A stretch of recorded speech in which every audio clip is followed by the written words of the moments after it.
Kalau mahasiswa belajar sambil ngerjain project real, Yes. pasti dapat feel-nya.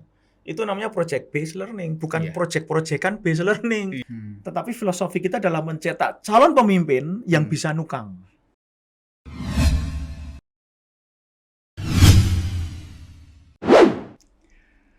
Assalamualaikum warahmatullahi wabarakatuh. Salam hangat pemirsa dimanapun Anda berada. Kembali kita bersama dalam podcast Kaki Lima Pendekar Bisnis yang diproduksi oleh UPT Pengembangan Karir dan Kewirausahaan Universitas Negeri Padang. Kali ini bersama saya Dr. Nofrion MPD dan kita memiliki tamu spesial. Beliau adalah Direktur Jenderal Pendidikan Vokasi, Kementerian Pendidikan, Kebudayaan, Riset, dan Teknologi. Kita sapa dulu Pak Wikan Sakarinto, ST, MSc, PhD. Selamat datang Pak Wikan. Terima kasih Mas Dion atau Pak Dion. Oh iya, Kita panggil Mas Dion aja ya. Mas Dion boleh. Saya juga panggil Pak Wikan aja. Tidak panggil Silakan. Pak Dirjen ya, Pak Wikan saja. Oh iya, karena siapa tahu mungkin 5 tahun lagi sudah bukan dirjen lagi. Ya. Iya. Ya, Mudah-mudahan terus meroket Pak ya, meroket karirnya. meroket dalam artian bermanfaat bagi rakyat Amin. sesama manusia. Ya Rabbal Alamin. Kita doakan seperti itu. Baik, pemirsa, Pak Wikan, Dirjen kita ini masih sangat muda. Dan barangkali bisa dikatakan beliau adalah salah satu the rising star generasi muda Indonesia. Saya itu kayaknya perlu dikoreksi. Oh, kenapa? Karena rising star itu biasanya kalau nggak pemain bola atau penyanyi baru. Oh, penyanyi baru. Tapi kalau untuk ukuran generasi 70-an yang sudah bisa masuk di eselon 1 kementerian, saya kira itu satu hal yang luar biasa, Pak. Iya, kalau itu berarti baru dapat jatah untuk mengabdi untuk bangsa dan negara. Oke, tapi Pak Wikan telah mewakili kami generasi muda, Pak. Mudah-mudahan. Oke, Pak Wikan, ini dalam podcast ini kita tujuan utamanya adalah memotivasi mahasiswa, mahasiswa UNP khususnya dan juga khalayak umum untuk menumbuh kembangkan jiwa entrepreneur, wirausaha. Oke. Dan kita mudah-mudahan dengan kehadiran Pak Dirjen ini bisa semakin memacu semangat mereka untuk menjadi entrepreneur. Amin. Moga-moga Moga. acara kita ini nanti akan melahirkan bibit-bibit baru yang kelak jadi unicorn yang lahir dari UNP. Amin. Pak, ini sewaktu Pak Rektor bilang bahwa Pak Dirjen akan hadir sebagai narasumber kita, saya terus terang nih, kan saya ini di pendidikan akademik, ini Dirjen Vokasi. Aduh, belum terlalu kenal, Pak. Akhirnya saya coba searching dan dapat info juga nih dari Ibu Kepala UPT kita, Ibu Asmari Lasri, kalau Bapak itu juga seorang YouTuber. Nah, mulai deh saya coba searching gitu ya. Nah, dari channel Public Speaking UGM, saya dapat informasi kalau Bapak selain Dirjen nih Pak ya, adalah seorang produser film, juga seorang YouTuber, dan juga seorang public speaker handal, katakanlah expertnya public speaking. Ini boleh cerita Pak, bagaimana Bapak menjalani keseharian di luar sebagai Dirjen nih Pak ya, sebagai YouTuber. Berarti 3 tadi ya? 3. Public speaking, produser, YouTuber. Saya harus klarifikasi. Kenapa? Yang public speaking kayaknya enggak juga deh. Tapi kalau YouTuber iya. Oke, kita mulai dari YouTuber Pak. Kalau produser ya kadang-kadang. Oke, YouTuber. Saya memang passion, Mas Dion. Saya sangat passion untuk menampilkan konten-konten saya untuk anak-anak muda. Itu passion saya.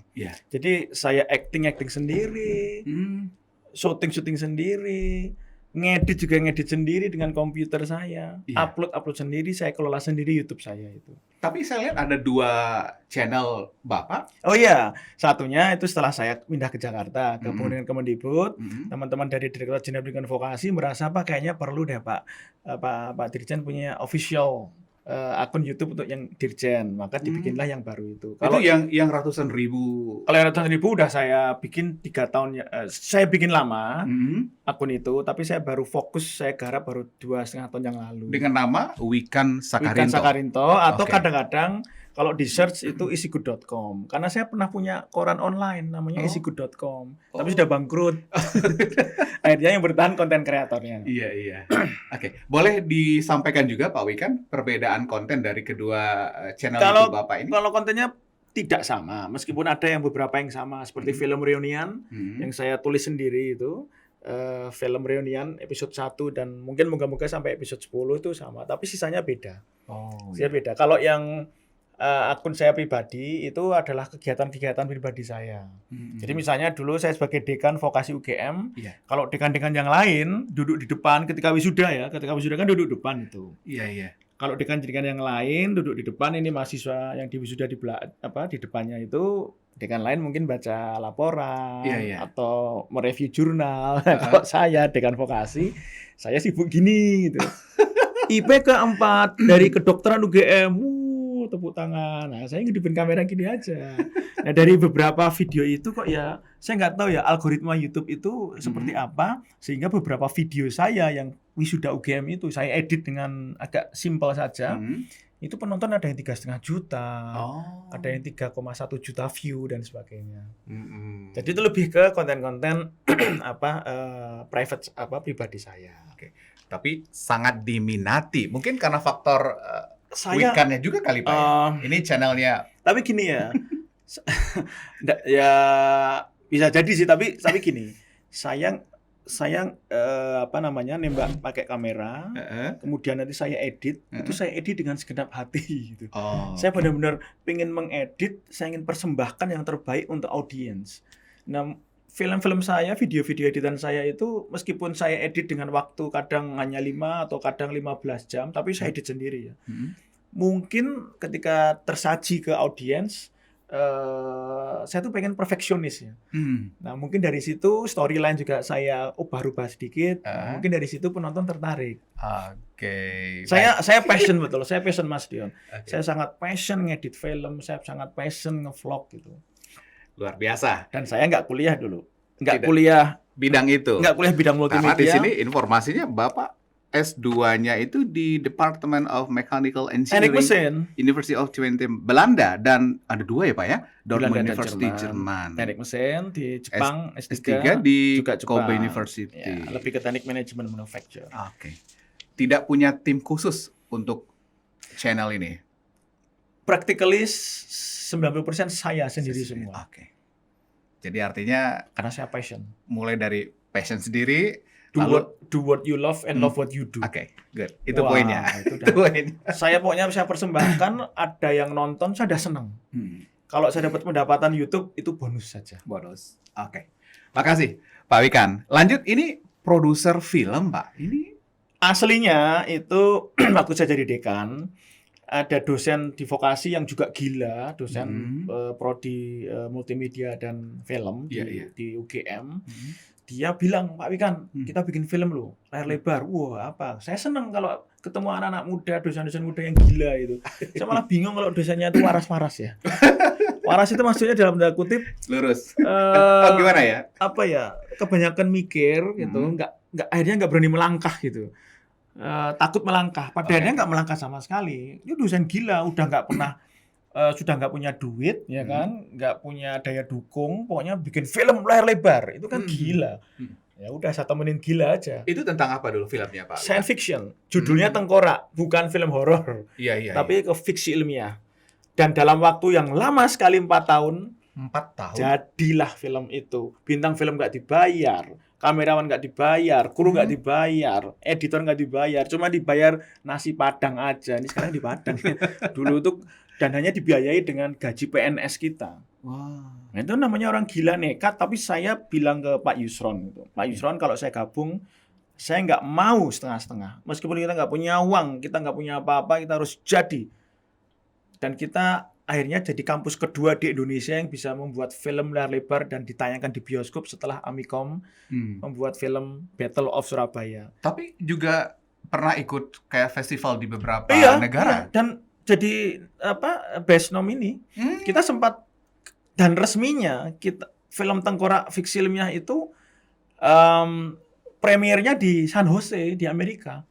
Karena kita menjadi salah satu nominasi best film di Cinequest festival, International Film Festival di Cinequest. Wah, keren. Dan officially kita premier di San Jose, dan akhirnya pulang 21 dan CGV juga bersedia untuk menayangkan di beberapa puluh layar bioskop di beberapa kota. Oke. Makasih Pak Wikan. Ini inspirasi bagi kita semua ya. Jadi kebiasaan rutinitas kita boleh punya rutinitas formal, tapi bukan berarti saya ingat ketika kita merender kan itu banyak CGI-nya, banyak green screen-nya kan harus di-render. Ketika kita dikejar untuk tayang di Cinequest atau ke bioskop di sana, kita ingat ternyata komputer kita nggak kuat. Nah, bantingan aja sudah. Beli komputer yang harganya kalau nggak salah 80 juta. Dah. Waktu itu saya juga bingung ya, udahlah. Nah, gimana lagi? Ya udah, akhirnya kita beli komputer yang harga 80 juta. Ya macam-macam. Setelah kita mendapatkan pemasukan dari bioskop, ya akhirnya bintang film utamanya kan cewek itu udah menikah. Kita pesen jangan hamil dong, jangan hamil. Akhirnya dia nggak hamil 4 tahun. 4 tahun produksi. Menyelesaikan produksi itu. Tapi kalau beranjak dari semangat awal dari film Tengkorak ini untuk apa tujuannya? Memang untuk sains saja? Teaching factory, teaching industry-nya vokasi UGM. Kalau mahasiswa belajar sambil ngerjain project real, pasti dapat feel-nya. Itu namanya project based learning, bukan project-projectan based learning. Kalau project-projectan based learning, produknya itu tidak dihilirkan di pasar. Misalkan praktek pengelasan, ngelas, jret, 2 besi dilas, jret. Udah Pak, udah project Pak, oke. Setelah dilas, besinya buat apa? Ya dibuang Pak Wikan. Nah, cuman buat latihan. Selesai projectnya. Itu namanya bukan project based learning Pak. Itu namanya project-projectan based learning. Project nggak jelas. Harusnya kalau mau ngelas atau praktek bikin animasi itu pesanan real dari pasar. Nah, itu latar belakang teaching industry di salah satu prodi di UGM, vokasi UGM. Kalau mau bikin film ya harus dihilirkan ke pasar. Harus diterima di tengah masyarakat, dan harus ditonton dan harus banyak. Mendapatkan income tentunya. Itu belajarnya ibarat belajar berenang nyemplung ke samudra. Enggak cuma belajar berenang cuma icik-icik di pinggir kolam aja. Berarti memang sekarang di kementerian kita memang mengharuskan case method dan team based project itu case based learning, project based learning, bukan project-projectan based learning. Baik Pak. Ini kita kalau tadi kita mungkin agak sedikit santai dengan YouTuber, dengan produser film, sekarang kita mau tahu ini serius sekarang, agak serius sedikit Pak. Agak serius sedikit. 4 tahun sebagai dekan sekolah vokasi UGM. Ini kabarnya sukses berat loh Pak. Oh, gitu kayaknya kabarnya harus diklarifikasi itu. Suksesnya sih ya ringan-ringan aja. Sukses berat ya. Itu tim kreatifnya harus diklarifikasi itu. Kayaknya sih belum sukses ya. Jadi mengimplementasikan teaching industry dalam rangka mewujudkan link and match antara pendidikan vokasi dengan dunia kerja. Jadi antara bagaimana relevansi antara vocational knowledge dengan school of knowledge. Nah, ini kita ingin tahu nih Pak, beberapa best practices Bapak ketika menjadi dekan. Konsep yang saya usung adalah link and match. Link and match itu sudah istilah lama. Sejak tahun 80-an, Prof. Hardiman sudah menggemakan link and match. Link and match. Nah, di era saat ini, mari kita lanjutkan link tetapi ya match. Jangan link tapi nggak match. Link tapi lulusannya mengejawakan industri. Link udah MOU, ya kan, sudah MOU tapi kurikulum nggak di-matching. Link tapi yang ngajar nggak ada dari industri. Link magang nggak dirancang dari awal. Nah, itu nggak match. Maka link and match konsep saya adalah link and super match itu nggak cuma tanda tangan MOU, foto-foto masuk koran dan berani, oke aku udah link and match. Enggak. Link and match itu kurikulum dan benar-benar kurikulum gabungan antara industri dan kurikulum kita. Blek. Gitu. Sudah. Kurikulum mereka masukkan ke sini. Training-training mereka masukkan ke kurikulum kita. Itu ibarat makanan, resepnya dibikin bersama. Setelah resep bikin bersama, mereka juga harus kita ajak masak bareng. Betul. Resep bikin bersama, masak bersama, cicipin bersama, dimagangkan. Setelah dicicipin, cocok. Setelah lulus, dicap bersama. Tidak cuma ijazah kita, tapi sertifikat kompetensi dari mereka. Cocok diambil, dimakan. gitu. Itu dikembangkan sendiri atau Bapak terinspirasi juga dari praktik di luar atau gimana waktu itu? Ya itu ide saya memang. Oh, Itu oke. ide saya. Kita nggak bisa masak makanan ke industri yang mau makan, tapi kita nggak tahu mereka mau makan apa. Jadi link and match. Link and super match, mereka mau makan apa? Saya bikinkan, mau gado-gado, ya bikin gado-gado, jangan bikin nasi pecel. Oke. Iya kan? Jadi saya yakin ini 4 tahun seperti itu dengan kesuksesan seperti itu, mungkin ini Sa- jadi catatan poin sa- makanya maju ke Jakarta ya, Pak? Kalau nah, itu ceritanya panjang. Oh, panjang. Tapi gini, Eh. kalau ditanya apa yang paling tidak pernah saya lupakan saya ketika jadi dekan UGM, Oke, setelah saya punya link and match, itu kan baru konsep. betul. Saya tutup seluruh D3. D3 ditutup semua. Saya stop penerimaan mahasiswa baru D3. Itu kenapa? Ya Mas Dion punya anak ya. Hmm. Saya doakan anaknya masuk D3 mau nggak? Mikir. Ya soalnya mohon maaf juga kalau D3 itu biasanya kalau nggak Lah iya, masuk D3 itu karena gagal masuk S1. Oke, Mirip oke. seperti saya. Saya masuk D3 UGM karena saya nggak terima di S1 teknik mesin UGM. Tapi anyway gini. Hmm. Saya waktu itu memang agak frontal ya. Hmm. Dalam waktu sangat cepat saya minta ke teman-teman, ayo D3 itu di stop saja. Hmm. Kemudian kita buka sarjana terapan. Kita akan fokus pada sarjana terapan dan S2 terapan, tetapi ngebukanya harus dengan link and match full tadi itu. Kurikulum bikin bersama dan sebagainya. Ternyata tidak seluruh teman-teman saya pede gitu. Pak Dekan, ini D3 kita kan sudah laris ya. Kalau debat Betul. kita nggak laris gimana? Iya. Resistensi dari beberapa pihak ya. Wah, besar. Akhirnya saya ajak teman-teman yang memang sepemahaman dengan filosofi D4 ini. Hmm. Bagi yang nggak setuju ya sudah. Saya pikir, ya kenapa dulu milih saya jadi dekan? Kan gitu aja. Iya. Loh, saya dulu nggak jagoin dekan. Saya dipaksa untuk maju. Saya suruh kampanye, nggak usah, saya nggak mau kampanye. Loh, Pak Wikan, kan calon lain kan pada kampanye. Udahlah, kalau nggak suka sama saya, nggak usah milih saya, simpel. Iya. Ternyata saya kepilih. Oke, let's do in my way atau in our way. Ya kadang-kadang nggak disetujui. Nah akhirnya saya benar-benar mati-matian memacu, akhirnya terbukalah 20 sarjana terapan yang link and match. Dan ternyata pendaftarnya melonjak tinggi. Ada yang 1 D4 itu pendaftarnya 1:120. Wow. 1:112. 1:100. 1:50. Jadi dengan meningkatkan Dan strata itu ya. banyak yang milih pilihan 1. Iya. Kalau D3 rata-rata pilihan 2 atau pilihan 3. Oke, itu barangkali satu best practices juga ya. Menutup D3, lalu ada solusinya. Iya, D3-nya kita stop penerimaannya, kita phasing out, tapi kita buka D4 yang link and match dengan industri. Oke. Satu D4 baru minimal harus 5 industri Wow. nikahnya. D3-nya. Ternyata bisa. Bisa ya. Nah, itu mungkin yang saya tidak akan pernah lupa seumur hidup saya. Baik. Pemirsa, kita masih dalam bincang-bincang dengan Dirjen Vokasi Kementerian Pendidikan dan Kebudayaan, Riset dan Teknologi Republik Indonesia, Pak Wikan Sakarinto, ST, MSc, PhD.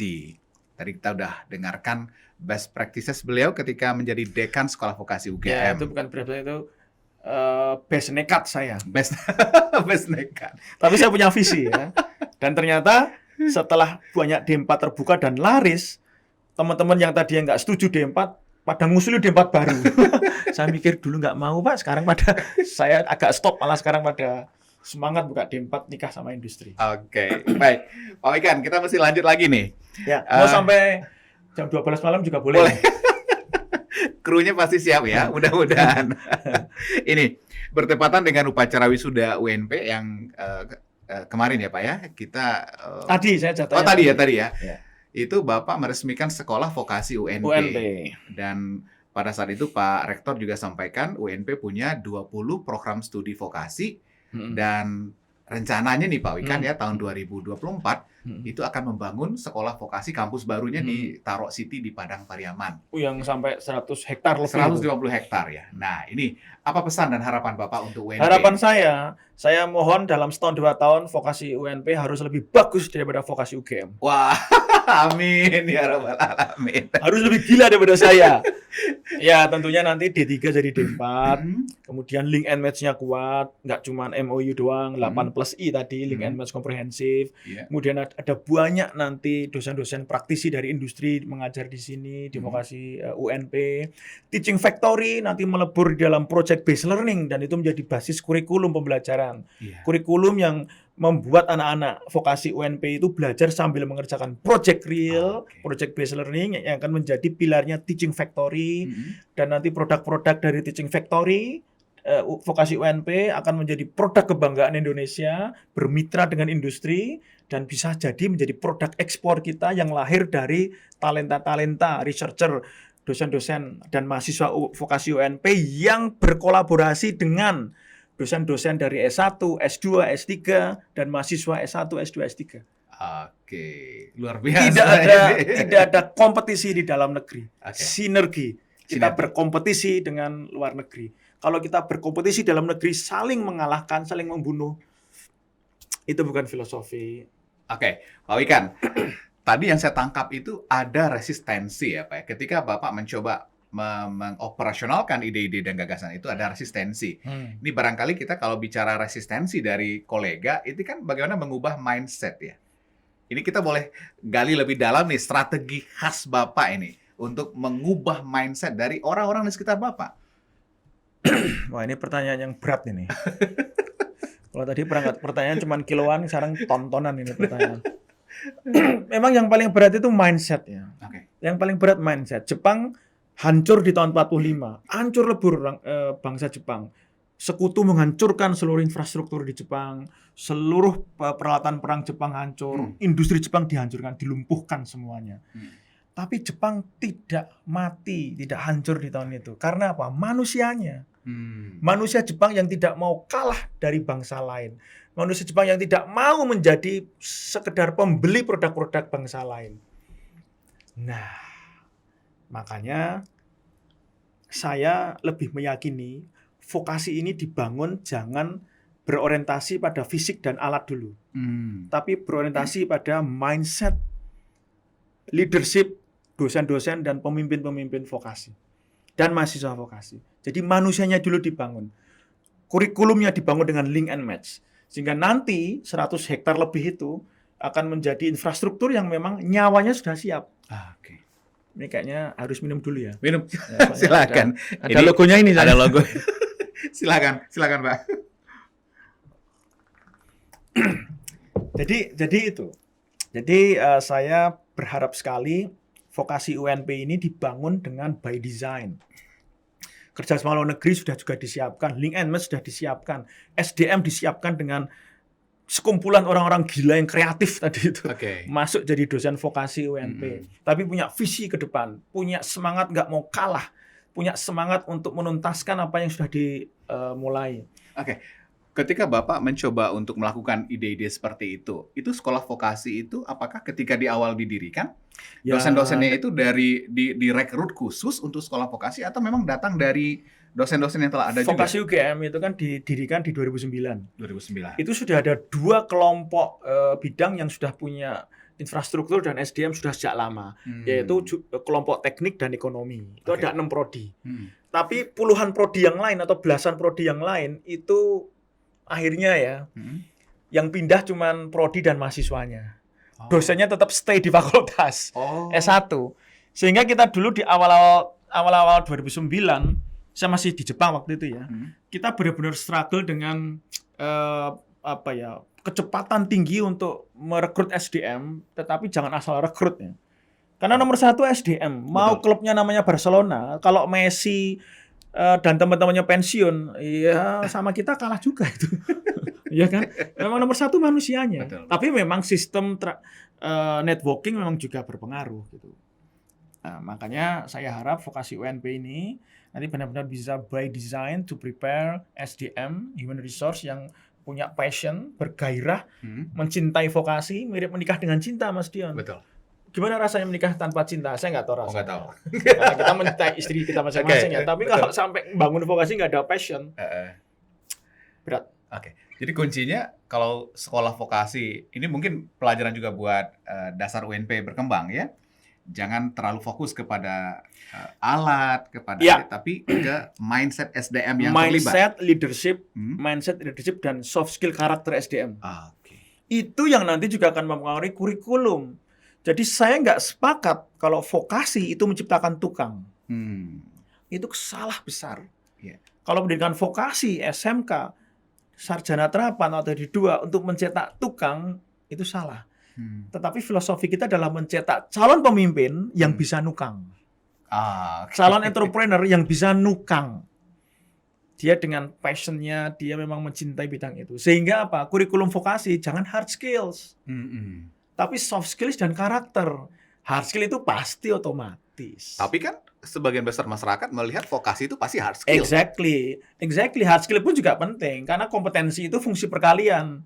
Soft skills dikalikan karakter, dikalikan hard skills. Jadi kalau hard skill-nya 0, ya nggak kompeten juga. Betul. Untuk vokasi ya. Yeah. Tapi jangan sampai perkaliannya cuma hard skill doang.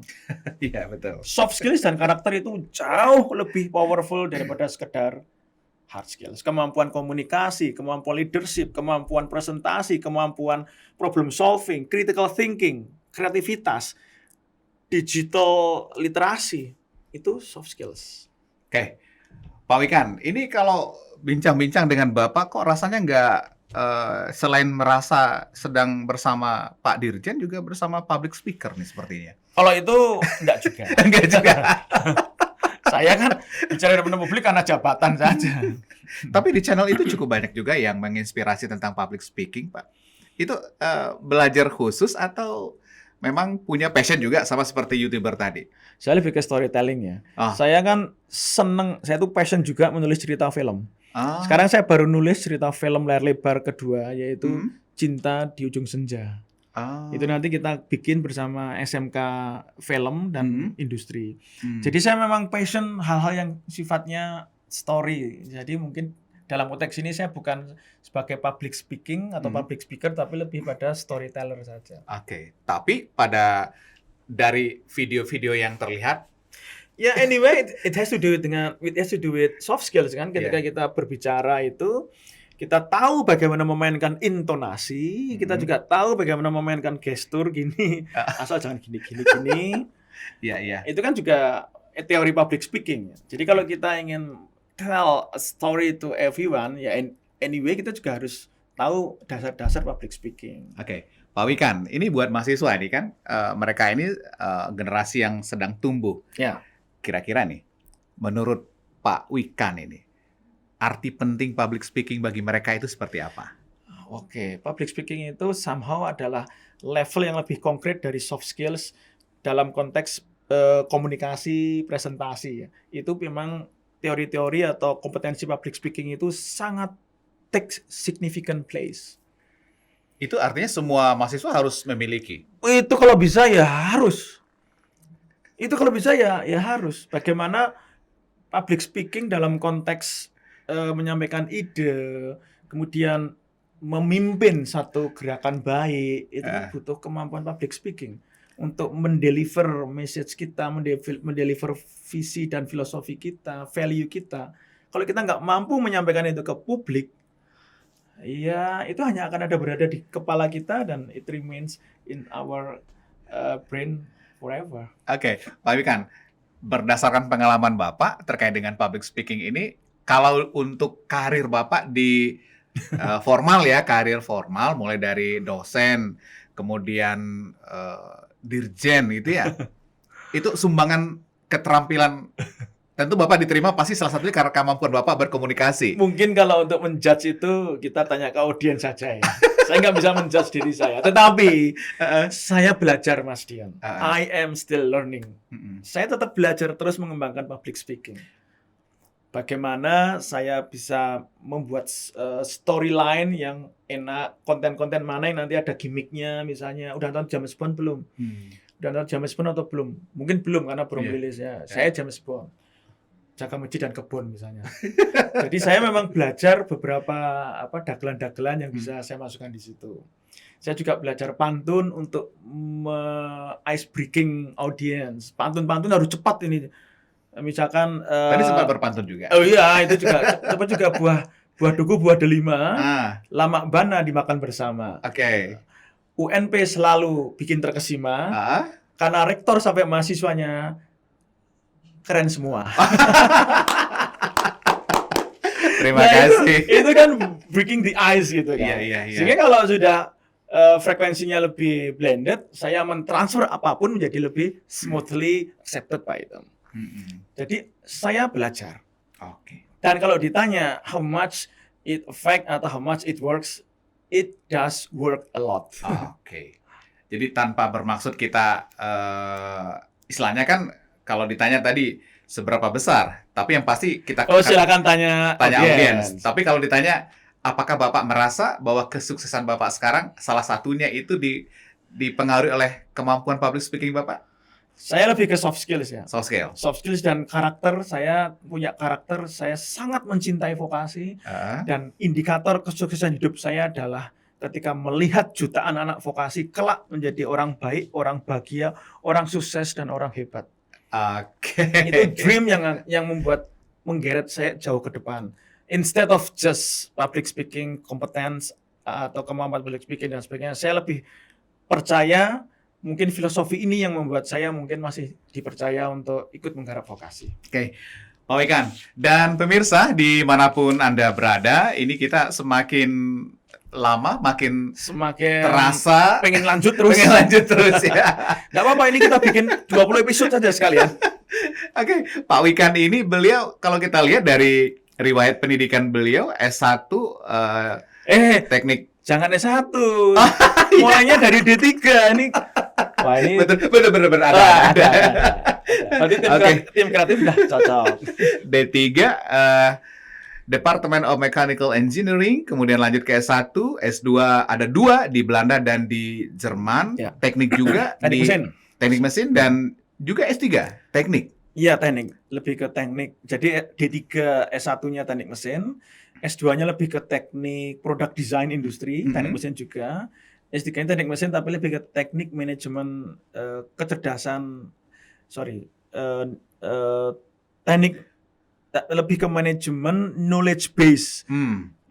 Manajemen knowledge base human resource di industri. Oke. Kalau kita mendengar mahasiswa teknik itu biasanya kerja, Pak.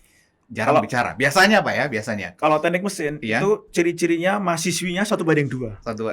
Satu mahasiswi banding 2 angkatan. Betul kan? Oh, ini kru pada ketawa karena dari teknik semua. Bener kan? Ada yang mesin kan di sini? Ada. Ya, mesin itu mahasiswinya 1:2. Satu mahasiswi banding 2 angkatan. 2 angkatan. Oke. Itu zaman saya. Kalau zaman sekarang sudah banyak mahasiswinya. Oke. Pemirsa dimanapun Anda berada, kita masih dalam podcast Kaki Lima. Jadi ada bisnis. Ada sinyal nonverbalnya Pak Wikan. Jadi podcast Kaki Lima pendekar bisnis. Jadi podcast Kaki Lima pendekar bisnis. Oke. Apa ya nggak ada? Pokoknya keren lah Kaki Lima pendekar bisnis UNP. Oke.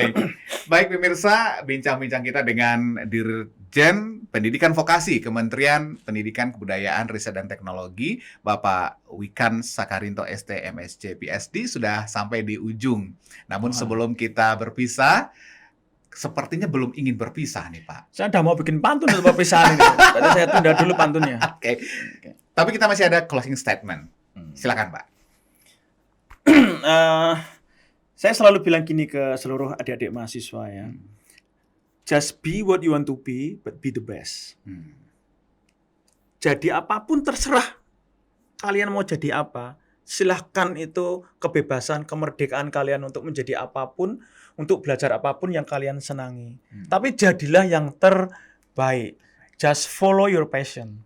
Itu, powerfulnya nggak ada yang bisa ngalahin kalau kalian belajar dengan kekuatan passion, gairah, dan bisa menciptakan visi, cita-cita di masa depan. Mau jadi apa? Mengerti mau jadi apa? Bahagia nggak bekerja pada bidang itu? Akhirnya apa? Do what you love what you do. Bekerja aja udah bahagia, apalagi digaji. Nah ini penting sekali, penting sekali. Itu yang pertama. Yang kedua, soft skills and character itu akan lebih berefek long lasting daripada sekedar hard skills. Jadi kalau mau ngejar IPK tinggi nggak apa-apa, tapi fokuslah juga pada soft skills dan karakter. Karena IPK itu nanti akan berguna ketika wawancara dunia kerja. Iya. Kalau dia diterima, IPK masuk laci.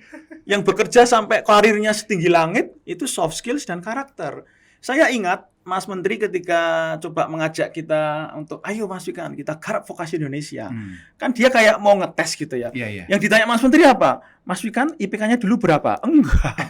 Enggak ada Mas Menteri nanya saya, IPK-nya berapa dulu Mas Wikan? Enggak. Yang ditanya adalah, Mas Wikan dulu di vokasi UGM membuat perubahan apa kendalanya, dan bagaimana perubahan itu bisa dideliver sehingga seluruh rakyat vokasi UGM itu memiliki mimpi itu bersama. Itu lebih pada soft skills dan karakter. Dan tentunya ya, masih ada, silakan Pak. Lebih keren jadi entrepreneurs daripada sekedar jadi pegawai. Terima kasih. Itu kunci dari podcast ini, Pak. Ya, sebenarnya kalau saya ditanya berapa bisnis yang saya bikin, saya pernah memulai 14 bisnis seumur hidup saya. 11-nya gatot. Gagal total. Ditipu dan sebagainya. Saya jualan sayur di pasar, ternak lele, ternak jangkrik, bikin percetakan, saya pernah bikin koran online, kan gagal semua. Tapi yang jalan masih ada. Saya punya training center, saya juga punya konten kreator masih jalan. Dan saya juga sebenarnya masih bisa jualan apartemen. Saya jualan apartemen juga waktu jadi dekan UGM. Saya jual apartemen di Jakarta, saya jual di Jogja, saya bisa ngejual 10 apartemen setahun. Yang 8 yang beli teman tenis saya semua. Untung Prof. Ganefri nggak main sama saya tuh tenis. Kalau dulu udah jadi teman saya Prof.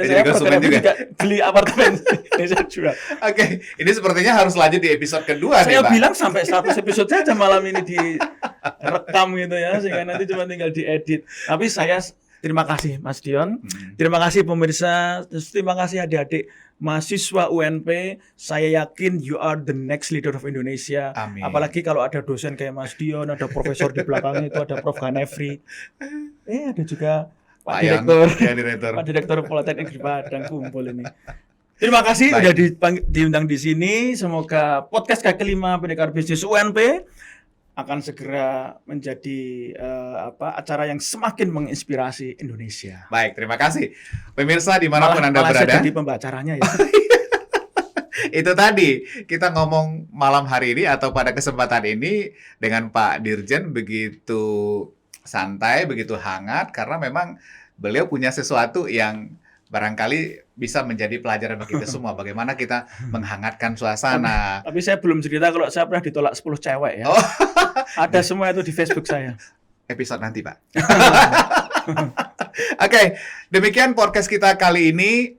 Sebagai barangkali buah yang bisa kita petik adalah hard skill itu penting. Ya. Tapi jangan lupa soft skill dan karakter last forever. Oke. Soft skill dan karakter will last forever. Baik. Sampai jumpa. Terima kasih. Saya mau pantun nggak boleh? Oh iya. Udah ada pantun kedua ya?